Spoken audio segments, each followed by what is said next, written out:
Chuo Kikuu cha Kibabi kimepata fursa ya kuandaa tamasha maalum la kupunguza unyanyasaji wa kijinsia hasa katika vyuo vikuu na vyuo vya kiufundi. Ukumbi mkuu wa Kibabi umefurika na vijana kutoka idara mbalimbali wakijifunza kuhusu usalama, haki zao na njia sahihi za kuripoti matukio ya unyanyasaji wa kijinsia.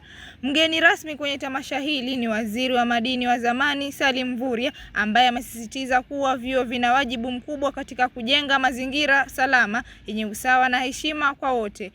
Kadhalika, washiriki wanapata nafasi ya kujifunza kupitia warsha, mijadala ya wazi, ushuhuda unaoathiri ya michezo ya kuigiza inayolenga kuongeza uelewa kuhusu madhara ya ukatili wa kijinsia.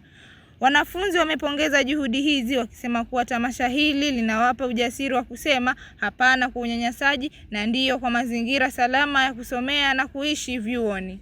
Tamasha hili litakapoisha, ujumbe wake utabakia kuishi ndani ya nafsi za wengi. Nikiripotia runinga ya Kibu, jina langu ni Riziki Omar.